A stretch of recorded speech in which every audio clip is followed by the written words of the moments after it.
Good morning. I am Talia, the CEO of the Healdsburg Chamber of Commerce, and we have Scott Duiven with us this morning to talk about our downtown housing capacity study, which is incredibly important. And I know he's been working on this for quite a while. One of the things I wanted to just mention is a little bit of background about him. We have some really talented people in the city, and I'm just not sure if everyone knows, but Scott currently serves as the Community Development Director for the City of Healdsburg. He was hired as a senior planner 6 years ago and has served as the director for the past 2.5 years. Prior to Healdsburg, Scott managed long range planning, for the city of Petaluma for 17 years. And I think all of us can attest to Petaluma being completely different now and has changed and really a place that is admired here in Northern California. Scott has a bachelor's degree in ecology from the University of Colorado at Boulder. Go Buffs. We're both Colorado graduates and natives. And a master's degree in city and regional planning from Cal Poly, San Luis Obispo. So welcome, Scott Duiven, and please go ahead and start your presentation, and we'll just go from there. Thank you. Thanks, Talia. Good morning, everybody. Thanks for having me this morning to talk about the downtown housing capacity study. And before I jump into it, I'd like to just kind of preface a little bit of why we embarked upon this effort. And so throughout the housing element update process, the encuentros that were held as part of the DEI effort, development of climate strategy, and a host of other public engagement activities, we've consistently heard the call for more housing that's affordable to those who make too much to qualify for deed-restricted affordable housing, but not enough to purchase market rate housing. Healdsburg's done a really good job in meeting both of those needs. However, since the inception of the growth management ordinance back in 2000, I don't know if you all know, but there's not been a single market rate multifamily rental project of more than 5 units built in Healdsburg. And this has really led to a shortfall in market rate rentals, which are an important component of the overall housing stock necessary to meet the housing needs of middle income families and employees of Healdsburg businesses. And since we know that only a small percentage of our workforce is able to actually live here in Healdsburg, and the majority of jobs are in close proximity to downtown, introducing housing within that area could allow for employees of local businesses to live in Healdsburg and in closer proximity to those jobs.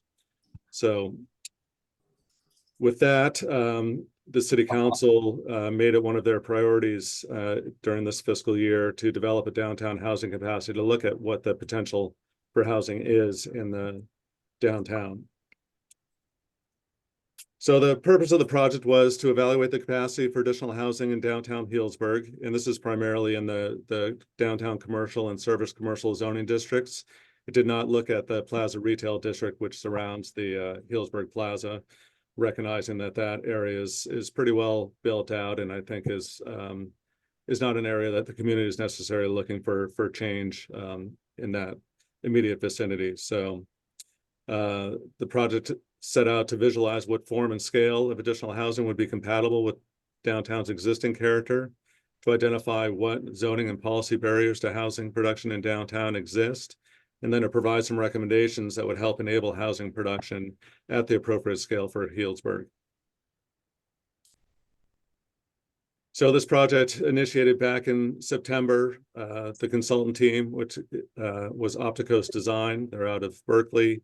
They prepared draft and final site tests, started producing site visualizations, and that culminated in a public workshop back in February.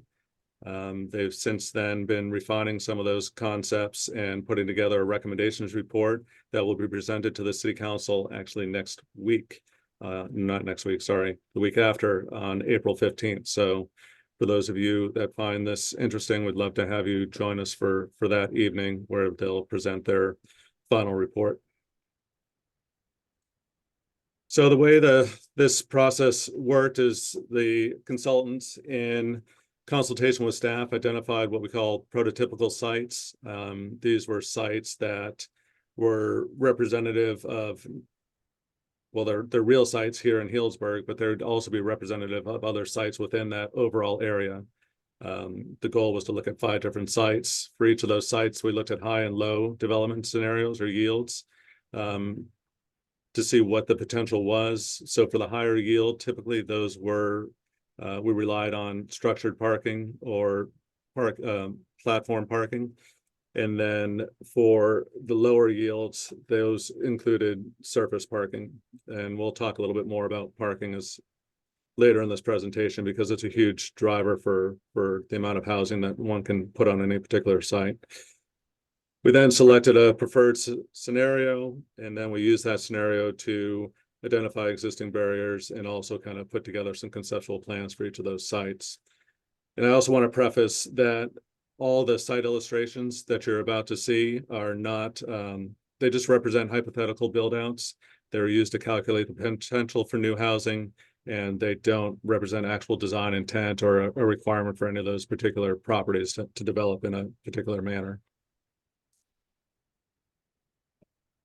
So again, the site testing was performed using real sites. They're selected based on their potential capacity for new housing, their current location and conditions, for example, sites that are vacant or underutilized, and for the repeatability of the findings throughout additional sites in downtown Healdsburg. The 5 sites that were selected, you can see on the screen here. They're the Rite Aid site, the Bank of America site, the vacant gas station that's at the corner of Healdsburg and Piper, the city-owned parking lot that's on the west side of the Mitchell Center, as well as the West Plaza parking lot.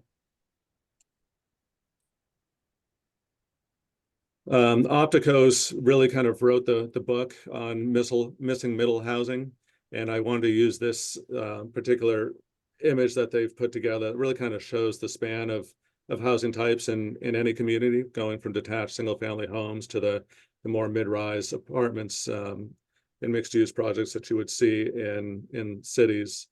And the focus of this, given the scale of downtown Healdsburg being mostly 3 to 4 stories, it's that multiplex or live-work portion of this spectrum. I'm going to quickly just go through the sites that were evaluated. As I mentioned, the first site is the Rite Aid site. The existing conditions are that you've got a very large combination of parcels. There's separate ownership on this, so it makes development challenging, but from a hypothetical standpoint, it's worth looking at a large site like this. But what you can see is that you just have a sea of parking. The majority of that parking isn't being utilized. It's not very pedestrian friendly or pedestrian oriented, and you don't have a very high utilization of the site. So what Opticos did is they put together a site plan. They looked at mixed use buildings lining Healdsburg Avenue. Those buildings would have non-residential uses on the ground floor and then residential dwellings on the upper floors. You'd have multi-unit buildings up front on what they consider kind of an intimate pedestrian walkway that would go through the middle of the site to kind of separate the vehicular traffic and access to it, and kind of give a sense of place and arrival to the residences that are on the interior of the site. And then what they did is took the parking, again, because this is one of the lower yield scenarios, they put that parking is all surface, but they moved it towards the back of the site. So it's kind of the inverse of what you see out there right now, where the buildings are located far from the sidewalk and the street frontage itself. This puts the parking far from the street frontage and the sidewalk and brings the development to the forefront. And in this particular scenario, they looked at 3-story buildings. There's a potential for about 189 units with 211 parking spaces, which comes out to about 1.1 spaces per unit. And the density that they looked at for this particular site was 45 dwelling units per acre.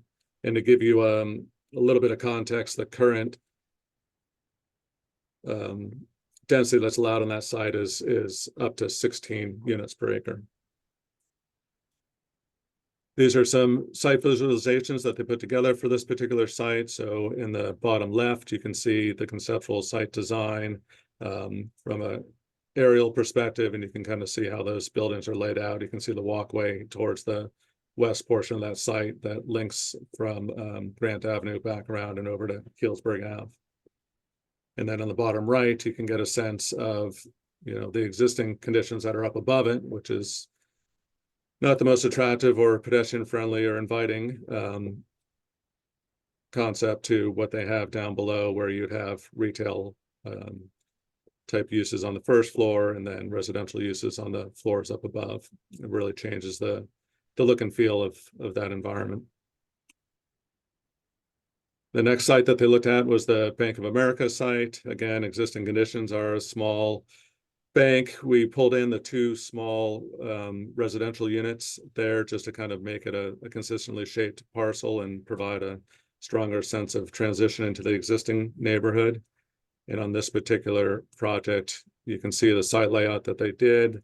They put mixed-use buildings lining Healdsburg Avenue as well as Piper Street and Center Street. And then because there's existing residential to the north of that particular site, you can see that they put in kind of a small cottage court type of development there with a pedestrian-only linkage back out to Piper Street to kind of provide a mixture of building types on that particular parcel. Again, looking at a density of around 45 units to the acre.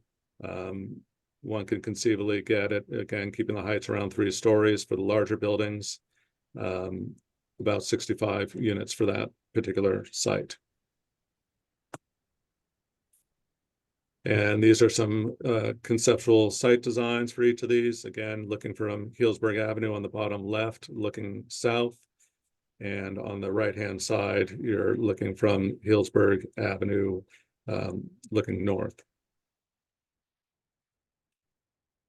The next site that they looked at was the Bless Plaza parking lot.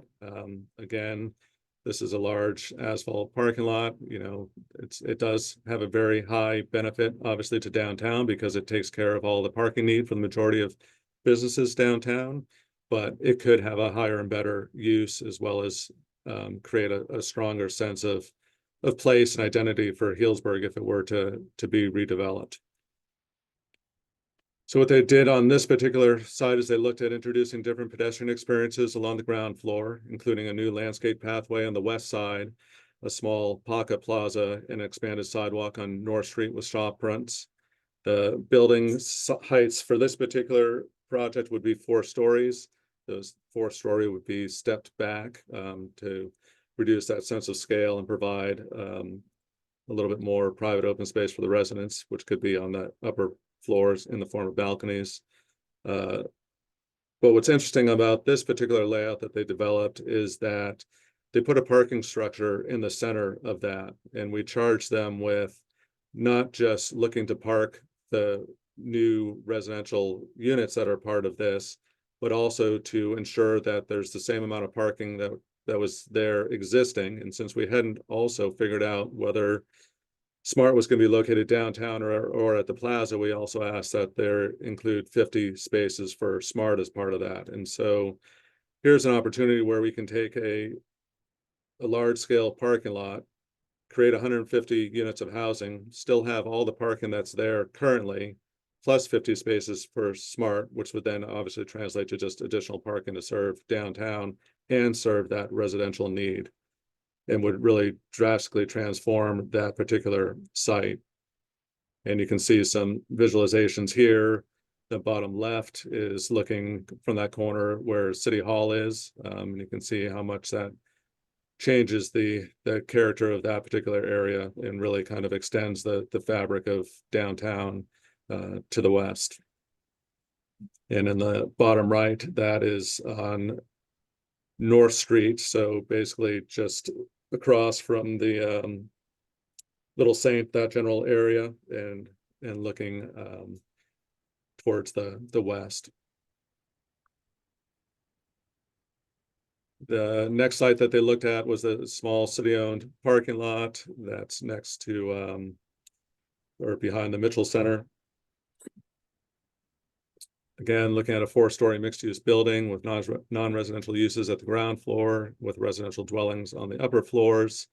This one also steps back at the 4th story to reduce its scale, but also to provide some open space for residents. And you can see that a little bit better in this one than the prior one. So you see that yellow and green areas, that would actually be open space areas that are on top of the platform parking that's located down below, or the podium parking. So that would give residents a little bit of an amenity that provides views to the southeast and some sense of private open space that's available. And that would result in 21 units on that particular site. And the density on this one would be close to 65 units to the acre. And again, here's a couple of conceptual views of that. One looking north on Healdsburg Avenue, the other one looking south along Healdsburg Avenue.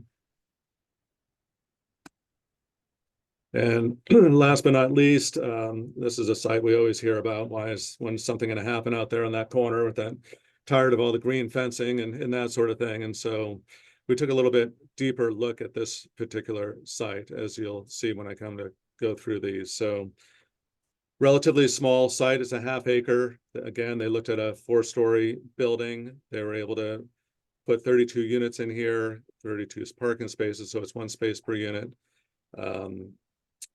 And again, that density range is 63.3 dwelling units per the acre, so in that 65 range. They've done some similar things where they step back the 4-story to help reduce the scale. And again, with the podium parking, they've been able to put some semi-private open space for residents on the back side of that particular project.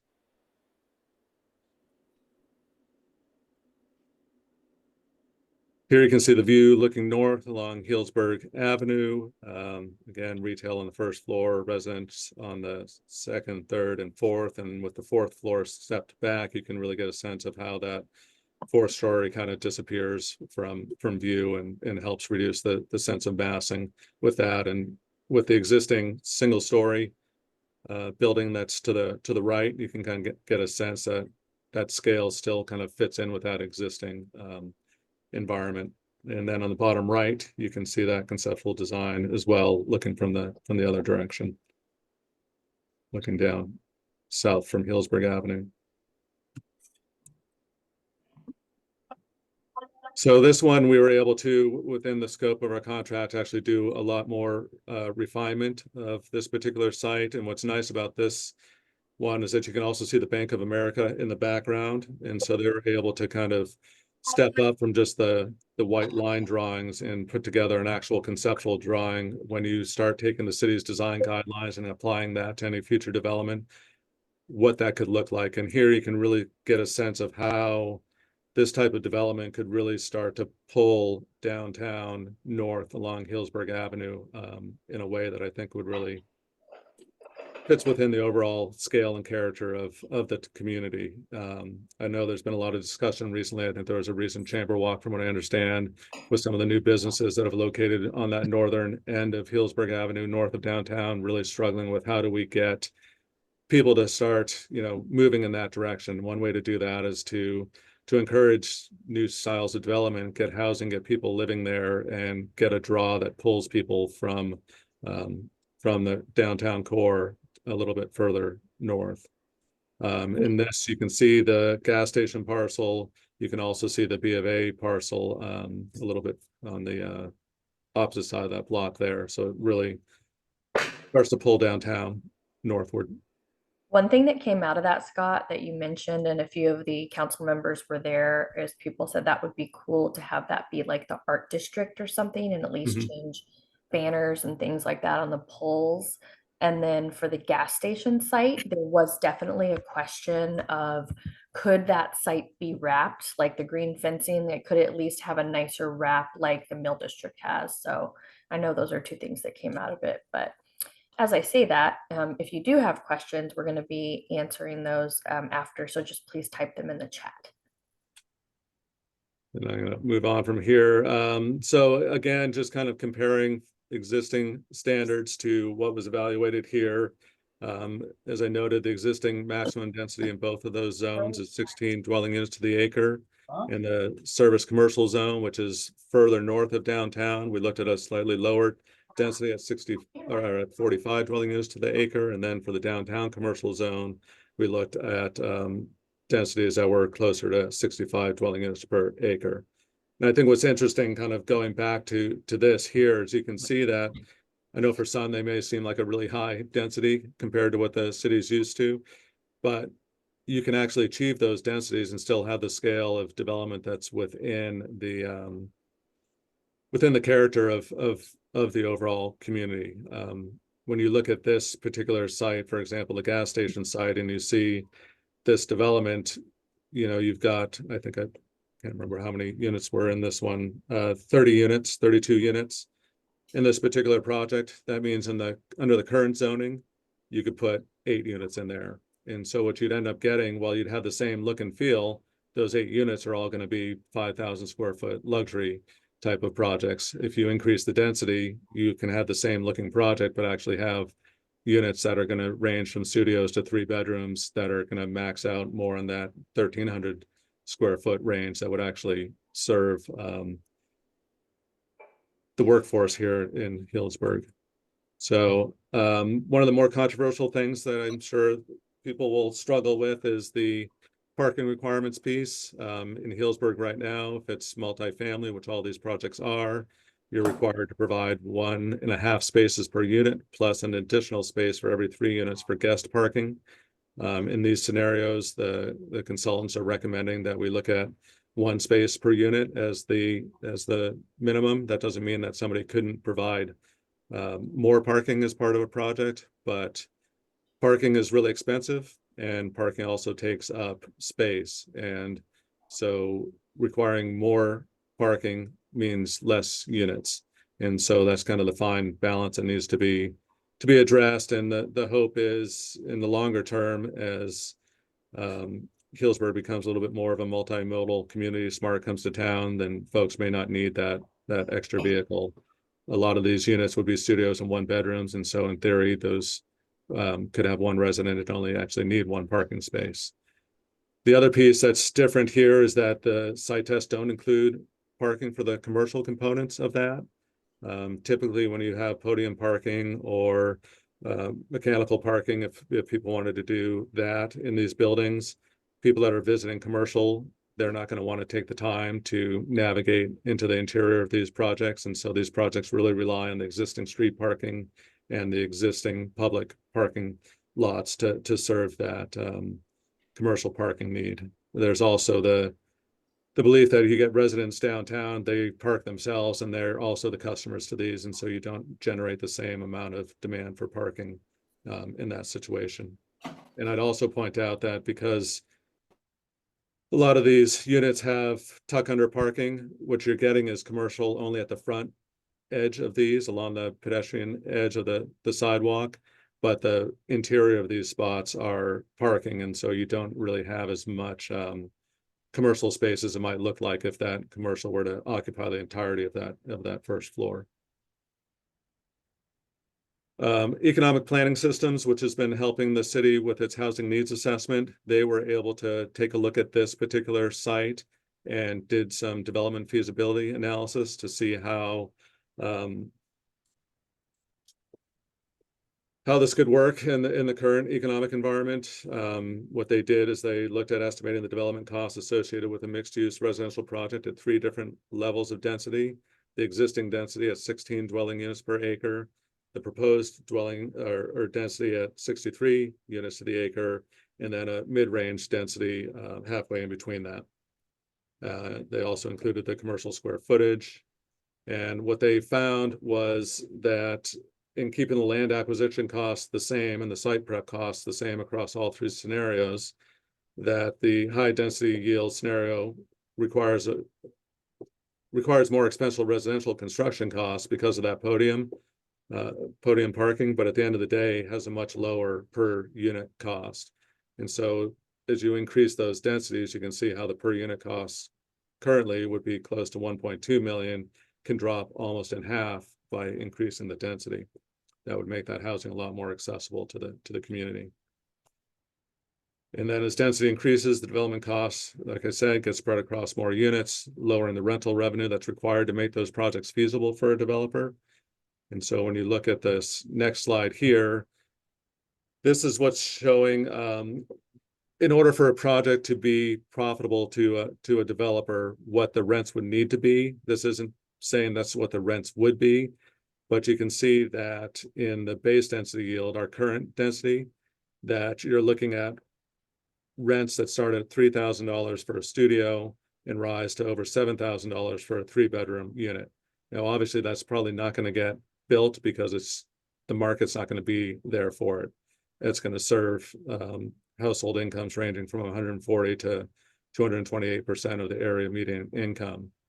But when you move over to the high density, you can see that those rental costs start to drop considerably and end up actually falling in that 100% to 160% of area median income, and what we define as our middle income housing, those that are making too much to afford the deed restricted affordable housing and not enough to afford market rate. That's that kind of 120 to 160% that you actually start to see development that falls into that range. And that takes me to the end of it. So I hope I stayed on time there, and happy to answer any questions you have. I just do. Thank you so much. If anyone has a question, you can just go ahead and raise your hand or type it in the chat there in the chat box. Anybody? I know this study was very interesting with council on Monday, which I'm sure Jeff will be discussing a little bit, but a long discussion about the GMO and a lot of things that needed to change to make some of this even possible. It looks like Matt has a question. Matt? Yeah, so thanks for sharing, Scott. That site to the west of the plaza, that's kind of a multi-use right now for like the Saturday market and that kind of stuff. I'm guessing if they did build it there, that probably wouldn't be a location for the Saturday market anymore, because it'd have to be within that center parking garage. It just seems like that location is used for lots of different other aspects that provides Healdsburg a lot of value. Just curious on your thoughts there. No, that's true, and certainly, and as you may be aware, the Foley Family Pavilion that's just started construction. That's going to be the future site of the farmers market, and hopefully a host of other community activities. But certainly something like the upcoming Wine and Food Festival would have a hard time operating on that site. Again, this is a much longer term type of scenario, but there's other larger sites. You could look at that same site and look at the Mitchell Center, which is, kind of, a large parking lot. It's, a little bit dated. It is beloved in terms of some of the businesses that are there, but over the long term, it could be that those businesses are moved to the Center Street frontage and housing is up above and parking behind. And so it's a similar site. It shows you what could potentially happen on a site like that, whether it's at the West Plaza parking lot or somewhere else. Okay, thanks. Does anybody else have questions? Yeah, Scott, Will Seppi, great presentation, great vision, I think, for the future, definitely. Clearly, we're behind in our housing, at least by a decade. What your proposal or what the program you've put out there doesn't state is realistically, what are the steps now to take to get that done, and what type of time frame are we looking at? Can you add some color to that for enlightenment? Yeah, no, thanks. And that should have been part of my presentation is the next steps.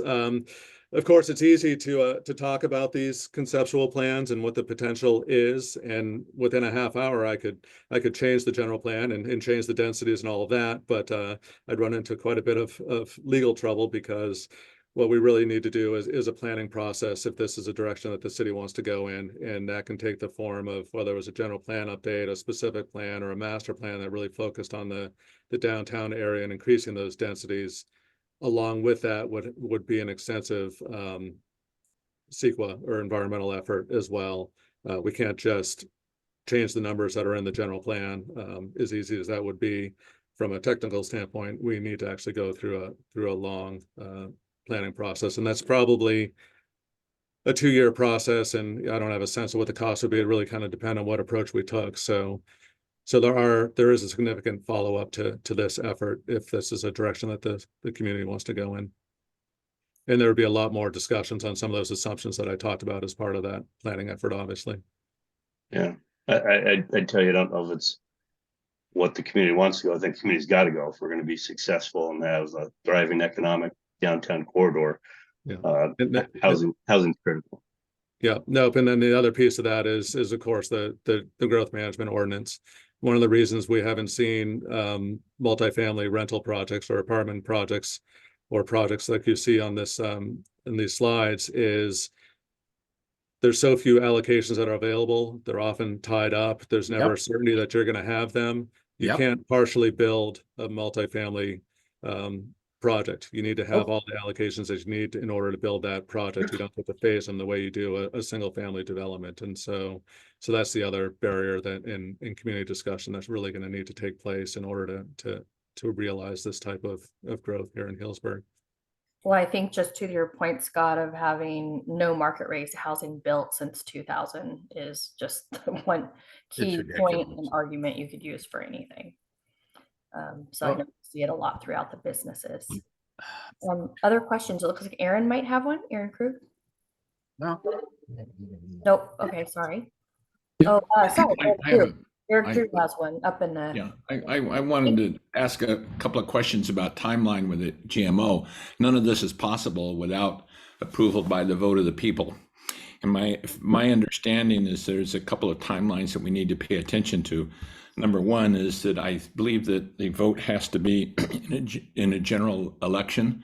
Does that mean every 2 years or every 4 years? And then I'm sorry. Every 2 on that question. And then we have a general election coming in November. And if I understand the timeline is that we would have to have something ready to submit to the ballot by June or July in order to get on there. And the other thing, in order to accommodate this kind of density and that you've created, are you going to try to do a general amendment to the GMO, or are you going to try to do a geographic carve out, or what are the plans? I know that, am I correct that we have to have this ready to go for the November election by June or July? And if so, that's a very short time to get something ready for ballot. It is. I'm happy to answer that. Or Jeff, do you want to take that? We do have a timeline. We are looking at this November. Yeah, I'm sure you can answer it too, but I'll give you a break. Yeah, we've done a lot of work moving toward the possibility of November. No decision has been made yet, but our direction has been to work toward that. We had a 2-hour discussion at City Council on this past Monday evening of initial polling results of 3 options. A geographic option is included. It is not the only option we're considering. We're trying to narrow that focus right now. We talked about it at the City Council school setting last week, 2 weeks ago. So it's something that's been getting a lot of energy. We do have a timeline that will get us there. It doesn't have to be in June. Technically you could do something in August and put it on the ballot. We are aiming for June if this all comes together, just to give us some wiggle room. And if something does go on the ballot, there's going to have to be a huge outreach effort to make sure we are informing and educating the community on that. So that's the timeline we're working on. No decision has been made at this point, but this is coming. The study Scott just presented is coming to council at their next meeting on the 15th, and another lengthy GMO discussion will follow at the very next meeting on May 6th. So we're investing a lot of time and at least giving ourselves the chance to go forth on this next ballot. Exactly what the modification is, that's maybe Scott or I could go into that, but that's probably a longer conversation. But we're definitely investing a lot of time in those options. Okay, thank you. Yeah, we could wrap this up with a few questions, and then I'm sure you might have questions on that, Jeff, since the council meeting. Other questions for Scott? Anybody? Okay, thank you so much. That was really informational. We appreciate it, and please keep us up to date. I mean, obviously the Chamber of Commerce is following all of this, but how we can be both partners and just educating the public for you. Yeah, no, I really appreciate that. And I appreciate everybody tuning in this morning. Again, I really encourage you to tune into the City Council on April 15th. Opticos, the design consultant, will be presenting that evening. They'll do a lot better job than I did at kind of walking you through all those conceptual ideas. And then Economic Planning Systems, which is the economic consultant, they will be there as well to kind of present some of the financial feasibility pieces of that. So I think it'll be a really interesting meeting and go into a little bit more in depth than what I provided. So thanks again, and certainly keep a close eye on this process. It's important for the city. Excuse me. And if I may tell you, say something really quick. The discussion last Monday is really good and the presentation. So if you have the time, the video for that meeting is on the city website now. And if you want to dig deeper, that's a really good place to start.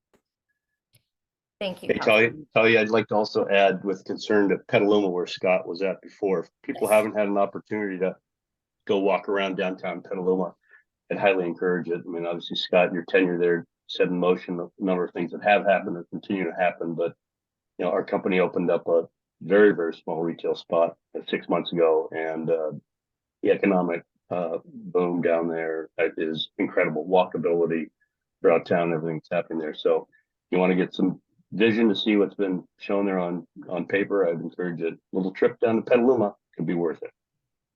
Thank you, Will. I hear there's a train that goes down there as well. Scott did want to ask, just before we get off of this topic, I had mentioned that gas station component that we heard about on the business outreach walk, and if it was possible to do some wrap on the fencing. Is that something that could be done? Is that something the property has to approve? And then secondly, who would we work with? Some of the council members seemed really interested as well in making that north end somewhat of an art district or something a little bit different, just by banners on poles and different things. So is that something that we could follow up on with any of you? Yeah, I mean, certainly it's private property, so you'd need to obviously have the property owner on board for anything. If the banners were kind of framed in the context of art, such as a mural, that sort of thing, it wouldn't be a problem. If it's a sign, it becomes a problem, Right. just the sign ordinance. But you know, there's certainly opportunities to do things out there, and whether it's my department or others, that the city can engage in helping to figure out some ways to make some changes in that direction. So Okay, great. Well, thank you so much. And before we move on, I just wanted to thank Councilmember Harrod and Councilmember Mitchell also for being on. Did anyone else jump on that I missed? And then I'd like to go ahead and introduce the mayor, Mayor Hagley, for his report and update this morning. Thanks, Talia. First, kind of what Scott said, I really appreciate everybody that tunes into these presentations, because it means that you're actually paying attention. It's not just focusing on what's on, what you see posted on social media. You're coming right to the source to kind of hear, what we're doing and really pay attention to what's going on with the city, and that's really important. I won't touch too much on the GMO modification, but we did have, as Chris mentioned, we did have a very robust discussion on it. I think it is something that, how we approach it, we're approaching it with a very open mind and trying to do what we can to meet the need of what we need here in Healdsburg and where that gap is. And we're kind of, part of the reason we had this, there's this presentation today and we commissioned this study was to really look at, okay, what do we need to do? So that's the next meeting, next council meeting, we'll be having the in-depth discussion on this capacity study. And in my mind, it goes parallel with the GMO, because you've got to have, you got to be able to do both to make them happen. And it's a real open discussion of, what the community really needs and what we're missing and how do we fix that. So I encourage you to, if you can't come down to the meeting, that's okay. You can tune in, or like Chris said, you can watch the meeting afterwards to stay informed on how we're coming up with the thought process. And as always, just send us emails with your feedback or comments, because even if we disagree, we do read them, and it becomes, I know for me, it becomes part of my thought process. So so the next meeting is at the council level will be on this study, and then we'll follow up on May 6th will be our GMO discussion again in the context of the capacity study, our previous discussion, and kind of gathering community input and feedback. The other thing so that's what we have going on there. I wanted to touch on, I think everybody got a friendly little letter from the city in the mail the last week. And that's related to the protest notices, which have gone out to the community about our water and sewer rate increases.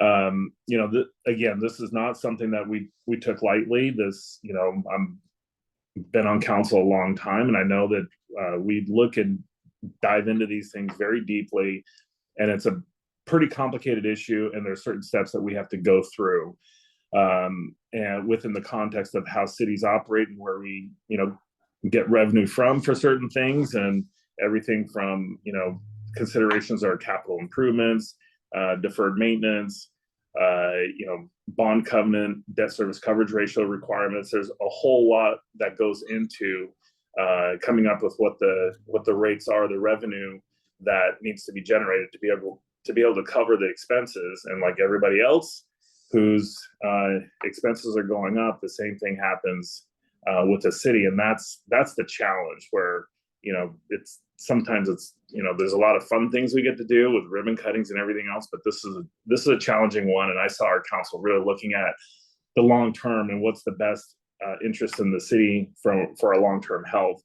So some of the things that are, you know, covered in here that really jumped out for me was, you know, the miles of infrastructure that we have that's aging. We have a lot of pipes that are over 50 years old, and I know it was a year or two, maybe it's 2 years ago, we're still like kind of in the drought when there's a pipe that bursts right in front of the Jeep dealer, Talia, the Jeep dealer, that's Jeep drivers.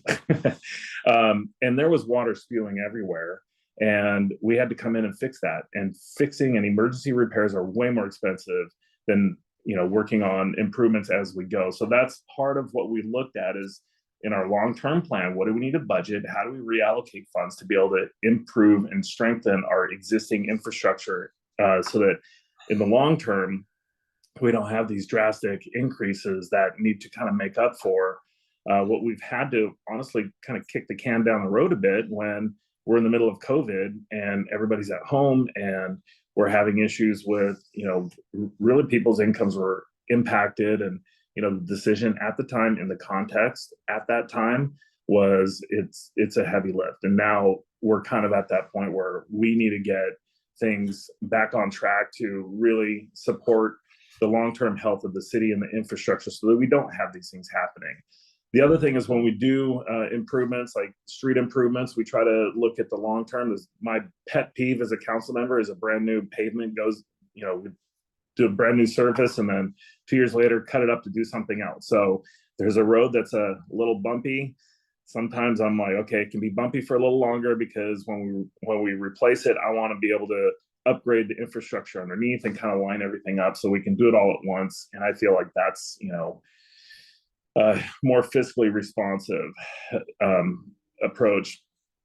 There's also some regulatory requirements that we had to look at. There's some very expensive treatment systems that were going to be required. So there's a lot of stuff that went into the consideration of that. And this is something that council and staff really struggled over. So what I would do is I would really encourage you to read. I mean, it's a lot of print in that letter, but please read it. If you have other ideas on how to mitigate some of the increase based on what you've read, we're all ears. The protest hearing is going to be on May 6th.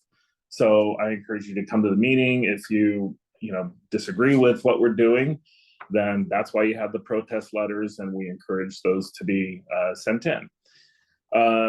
Let's see, and then I talked about May 6th. So let me switch over to some of the fun things just real quick. May 4th, put that in the calendar. We're doing the Fitch Mountain improvements ribbon cutting with Senator McGuire. That's going to be a very exciting thing. We've done a lot of improvements to the Fitch Mountain access, the dog park, things like that. And it's going to be a big unveiling. So put that in the calendar. There's been talk about, a hike to the top, and it'll just be a very fun, anytime Senator McGuire's involved, it's always a fun time. So put that on your calendar. And then we've got the farmers market is coming back a week from Saturday. So that's another exciting thing. So we have a lot of fun things coming up as, I guess we're back in winter now as I look out the window, but we had a couple days of spring. So anyway, those are the things that I wanted to put on the calendar, and I'm happy to answer any questions. And if there's more minutia detail, that's why we have our city manager there to answer those questions. Thank you. Thanks so much, Mayor. Any questions for the mayor or anything that he brought up that you would like answered? Don't see any. Am I missing anyone? Yeah, I've got a quick question. Okay, thanks, Matt. When they take, for the ribbon cutting for the new dog park, are they gonna take the one down at Badger now? There's Hey. they'll take down the temporary one at Badger. The temporary one, cool. It's that Yeah. little one that's permanent fence. Sure, that will stay. And that's not going away, but the temporary one will go, yeah. Anything else? Okay, thank you. We're going to move on to our update from our city manager, Jeff Kay. So welcome, Jeff. Thank you for joining us this morning. Thank you. Good morning. I'll be really quick. You guys have heard a lot out of City Hall this morning. I'll just say on the housing stuff.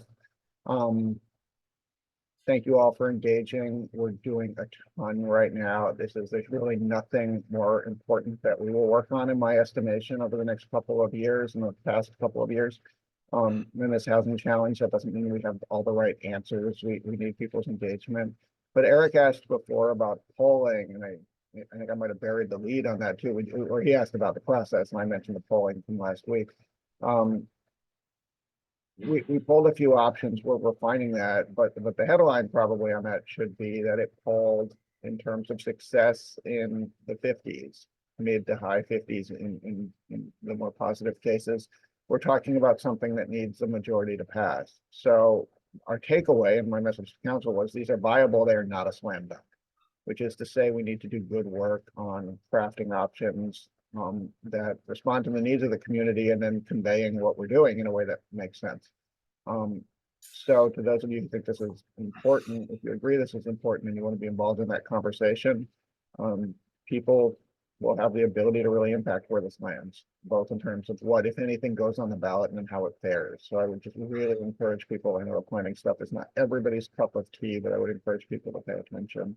And just the very last thing I'll mention is we are knee deep in budget season around here. That's considerably more boring than the planning stuff, so I won't really talk about the details, except to let you all know that we're working hard on it. And my 5-second headline would be, as far as city budgets go, we are doing fine. We're not doing great in terms of budget. I don't need to tell many of you that hotel revenues and taxes are down this year and have been for a little while. Our sales tax is pretty much flat. So there's certainly no crisis mode. You'll hear from some of our neighboring cities that are making massive cuts, or the state of California, and closing giant budget deficits. We are thankfully not in that situation, but we're also not in a situation where we're making as many new investments as we would love to in terms of additional things. So here and figuring out where we have money to invest and where we put it, because we can't do everything we want. But nothing of great concern. It's just not quite as easy as the last budget we put together 2 years ago. So keep an eye on that too, if you're interested. Thank you. I actually had a question, Jeff. I know the three options were given on the GMO on Monday during the discussion. And so can you just explain to people on here exactly how we get involved in the next steps, or how we stay apprised? I know David had given some dates. Hello. I want to make sure we have an understanding. Hello. Sure. Someone's in there. Yeah, a couple dates. So the very next council meeting is April 15th, which will not be directly about the GMO. It will be about the study you just heard about, but a much deeper dive, and you cannot separate the two things, right? So I pay attention to that if you want to.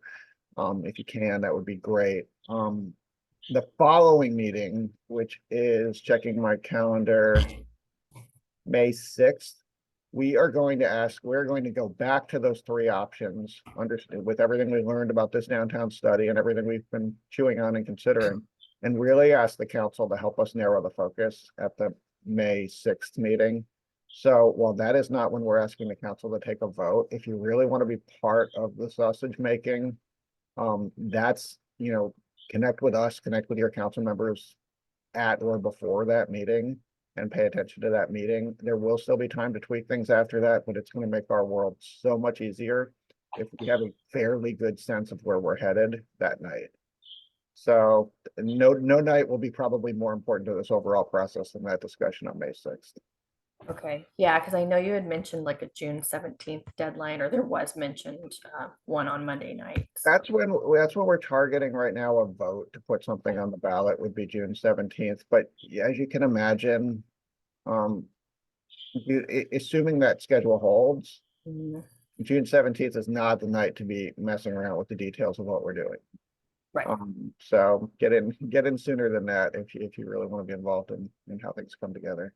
And then if for some reason that wasn't the direction and it got pushed out, would it be run in a special election? You cannot take the GMO was elected, it was put on the ballot by the voters in the general election.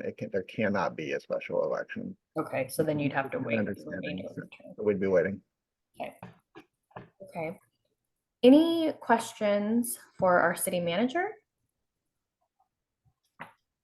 Great. We're 6 minutes till we're done. Anyone else want to mention anything that's important? Jessica, Amanda, Daniela, anything from the chamber that we want to? I have one. Okay. So Move Healdsburg is going to be doing a Sunday walk starting in Parkland Farms with our housing director, Stephen Sotomayor. And so just gather at Barberry Park at 1:30 p.m. on Sunday. And we'll be walking over to the new housing that's going in at the end of Parkland Farms, Asagio Hills, Freebird development project. So we'll walk from the park in Parkland Farms just up and over to the site of the new housing that's going in, to kind of, if you're curious, to actually stand outside and have Stephen point out, and over here is going to be this, and this is going to happen over here. And kind of just, it's a really good chance to ask questions of, our housing director who literally has the pulse on everything housing related in Healdsburg. So that's a good opportunity. And hopefully it's nice. I haven't checked the weather, but keep that in mind. That's a good one to participate in, especially in the context of everything that we're talking about. Okay, so great. Sunday at 1:30. Thanks, Mayor. Rain is going to clear up. Oh, you heard it here from Councilmember Harrod. All right, anything else before we adjourn? Great. We continue to look for ideas for these programs, and if you have any, or you want a speaker to talk something, or to talk to members and the general public about something specific that's happening in town, please let us know. And on that note, I hope everyone has a good week, and we will see you in June, I guess, every other month. All right. Thanks so much. Have a great morning. Thank you. Bye. Thank you. Thank you. Thank you.